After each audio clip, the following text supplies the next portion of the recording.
वफाकी वजीर तवानाई अवैस लगारी ने कहा है कि मजमूई तौर पर बिजली के बिल कम हुए हैं, लेकिन फिक्स चार्जेस ज़रूर डबल हुए हैं।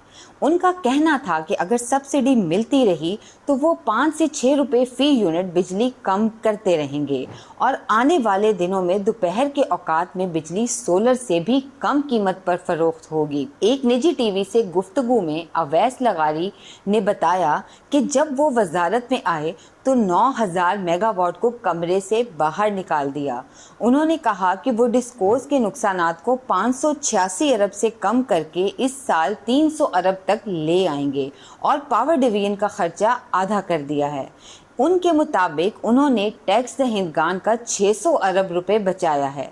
वजीर तवानाई का कहना था कि जुलाई 2025 से अब तक बिजली की कंजप्शन 8 से 9% बढ़ी है, जिसके तफसीलात नेपरा की वेबसाइट पर मौजूद हैं। मुस्लिम लीग नून के सीनियर रहनुमा और प्लानिंग और डेवलपमेंट के मिनिस्टर एहसन इकबाल ने गिलगित बल्तिस्तान में इलेक्शन कैंपेन के दौरान एक बयान में दावा किया कि गिलगित बल्तिस्तान के लिए 200 मेगावाट बिजली बनाना तो हमारे बाएं हाथ का काम है। ये 200 मेगावाट तो बिजली लगाना हमारे बाएं हाथ का खेल है। तेरे दाएं हाथ का काम था, तूने किया क्यों नहीं अभी तक? आइए इस जुमले को जरा जमीनी हकाइक पर जांचने की कोशिश करते हैं। गर्मियों में पाकिस्तान को 7000 से 8000 मेगावाट तक शॉर्टफॉल का सामना रहता है। 200 मेगावाट इसका सिर्फ 2.5% बनता है और सेक्टर का गर्दिशी कर्जा 2.6 ट्रिलियन रुपए से ऊपर है। मसला सिर्फ पैदावार का नहीं, अदायगी, ट्रांसमिशन लॉसेज और तकसीम का भी है। गिलगित बल्तिस्तान का खास मसला नेशनल ग्रिड से मुंसलिक ना होना भी है। यहाँ हाइड्रो पोटेंशियल बहुत है, लेकिन सर्दियों में पानी कम होने से 18 से 20 घंटे की लोड शेडिंग आम है।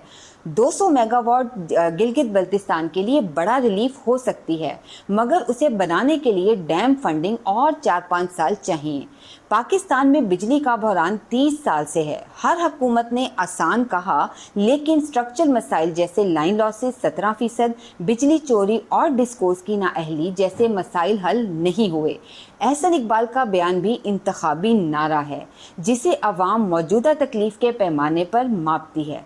200 मेगावाट तकनीकी तौर पर बड़ा प्रोजेक्ट नहीं, लेकिन पाकिस्तान में कोई भी एनर्जी प्रोजेक्ट बाएं हाथ का काम नहीं रहा। इलेक्शन कैंपेन के दौरान सियासी रहनुमा अवाम के सामने दावे, वादे और अपनी कारकर्दगी के गुण गाते नजर आते हैं। हर सियासी जमात अपने दौरे इक़्तिदार में किए गए इक़दामात को बढ़ा चढ़ा कर पेश करती है। ऐसे में कुछ सियासी रहनुमा जज्बात की रूह में बहते हुए कुछ ज़्यादा ही आगे निकल जाते हैं और अपने किए गए इक़दामात की तौसीक सामने खड़ी आवाम या फिर मुकामी रहनुमाओं से करवाना शुरू कर देते हैं, जिसमें बाज़ औक़ात इन्हें शर्मिंदगी का सामना भी करना पड़ता है।